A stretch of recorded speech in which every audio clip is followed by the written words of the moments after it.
kita buat destinasi diving baru, mainland, non-boat. Jadi artinya profesional yang tidak memiliki boat masih bisa menjalankan usaha ini.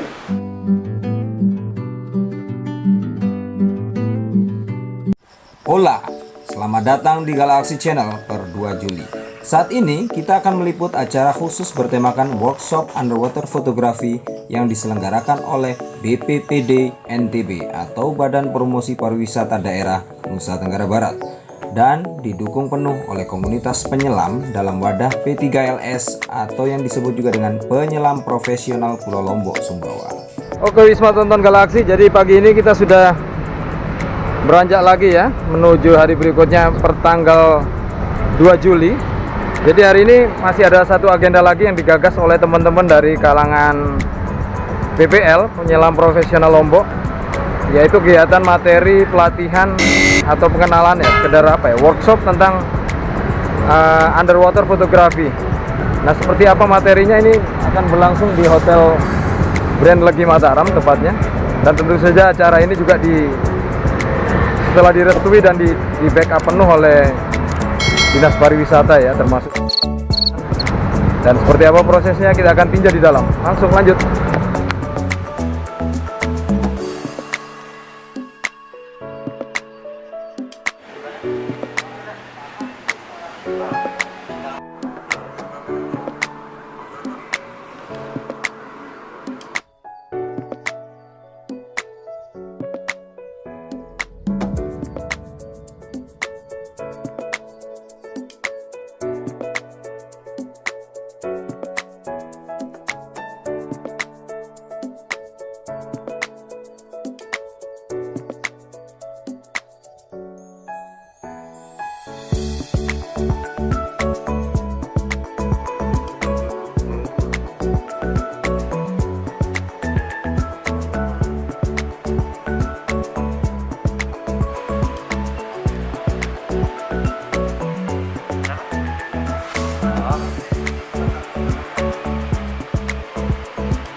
Oke, ruangannya di sini, ruang cempaka.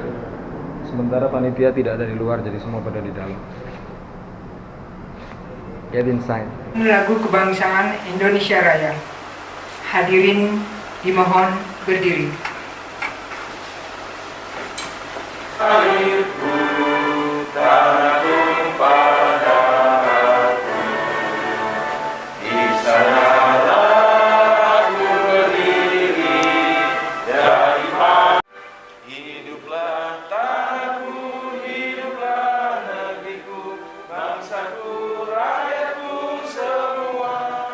Sebelum acara kita mulai, mari kita bersama-sama membaca doa.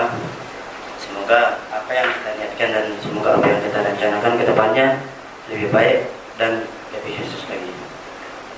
A'udzubillahi minasyaitonirrajim. Bismillahirrahmanirrahim. Alhamdulillahirabbil alamin. Pertama, sambutan oleh Bapak Ketua Badan Pariwisata NTB yang sedang kurang, ya boleh dikatakan kurang beruntung ya. Oke, semoga acara ini lancar. Sampai di sini saya sampaikan ya. Waktu disilakan. Fotonya. Kayaknya daerah di podium kebiasaan di lapangan ya. Saya akan perkenalkan namanya P3LS, dulu kita namanya PPL, Penyelam Profesional Lombok. Karena berkembang teman-teman yang dari Sumbawa, Bima, Dompu pengen gabung, jadi kita bentuklah namanya P3LS. Di banyak saya belajar sama dia, makanya kesempatan, wah ini abangku harus ambil ambil tempat untuk memberikan materi ilmu-ilmunya, ya. Terima kasih Bang Herman. Dan terakhir, ini Bang Herman ini kalau juara mungkin di Indonesia tidak kelihatan, tapi di luar negeri dia banyak kelihatan ini. Ini yang menarik. Jadi mungkin kita adalah hadiah ini saya kenal juga lama dari sampai karatan saya kenal. Jadi para hadiah ini awalnya mengenal fotografi itu sejak mulai buka usaha diving, baru dia kenal fotografi, ya. Akhirnya berlanjut sampai pelajaran teknik. Nah, ini penting sekali pasti ya, karena fotografi itu tidak bisa lepas dari teknik. Tidak bisa dibilang ya asal jepret aja jadi, asal jepret aja jadi, ya. Oh, beli kamera yang mahal pasti hasilnya bagus, ya. Nah, itu sedikit pemaparan saya tadi, ya, sederhana saja. Jadi nggak bisa dihindarin bahwa dibilang paling sering biasanya terjadi perdebatan tuh, wah seni itu bebas, wah suka-suka kita dong, bagaimana menyanyikan ya. Betul, suka-suka kita, pasti orang bilang suka-suka saya, alat-alat saya, foto-foto saya gitu loh. Ya kembali lagi, makanya kita mau menyanyikannya untuk siapa dulu gitu loh. apapun itu yang mengenai fotografi, entah itu teknik, pencahayaan, bagaimana kita mengatur pencahayaan, diafragma. Perkenalkan, saya Agung dari Angkasa Pura, Pak, dari airport. Kenapa saya ikut ini? Karena memang saya udah ikut komunitas selam dari semenjak saya di sini di Lombok. Saya ada pertanyaan dan gagasan. Pertanyaan pertama, awal mulanya Bang Herman ini ke dunia fotografi itu pertama menggunakan kamera apa, dan gimana tahap-tahapnya bisa menjadi fotografer profesional sampai saat ini. Terus yang kedua, aplikasi. Karena di sini kan dunia fotografi ini ada dua nih. Kalau menurut saya orang awam, yang pertama adalah yang real foto, dan yang kedua adalah yang editor. Jadi ada beberapa foto yang kita lihat, ini real apa enggak sih? Ini editing atau bukan? Dan terkadang orang yang punya kapasitas untuk melakukan foto yang canggih, yang real, itu menjadi apa ya? Ada persaingan dengan yang pinter ngediting. DSLR ya, kalau saya pakai DSLR. Jadi balik lagi, kemudian dikatakan Pak Alfian tadi, ya alat itu penting, tapi ya bukan semata-mata alat segala-galanya gitu. Ya, karena di sini kita harus bisa alat, skill dan lain sebagainya itu harus juga balance ya. Kalau ditanya alat apa yang terbaik, kalau saya ini beli alat yang paling mahal, yang paling ikhlas kita beli gitu. Ya. Kenapa saya bilang itu? Biar tidak ada lagi alasan besok fotonya jelek itu menyalahkan alat gitu loh. Baru diikuti seperti Jakarta, yang lain-lain gitu. Tapi belakangan saya lihat sudah agak kendor gitu loh. Banyak foto-foto yang sudah diturunkan juga gitu. Dan tidak ada kelanjutan lagi, tidak ada refresh lagi foto-fotonya gitu. Jadi dari dasar yang saya pelajari di sini adalah ada 3. Jadi ada konsep fotografi lomba, yang mana konsep fotografi lomba itu harus setidaknya 100% itu dia perfect. Saya kenalkan diri saya, Rahadian Hasadi. Saya mulai diving itu dari tahun 98. Kemudian mengenal fotografi ini tahun 2014. Jadi saya punya teman saya ini dia landscape fotografi. Nah, pada saat landscape fotografi itu dia mengenalkan saya foto. Yang kebetulan saya juga suka dengan seni. Instruktur P3LS namanya. Di situ ada profesional. Belajar di situ, belajar keseimbangan, baru kita arahnya ke sini. Jadi memilih kamera. Yang pertama kita akan lakukan adalah memilih kamera. Mana kamera yang terbaik yang kita rasakan? Seperti katanya Pak Herman tadi, tidak harus mahal. Tapi yang kita rasakan pas di hati kita, ada istilahnya ikhlas kita beli. Siap.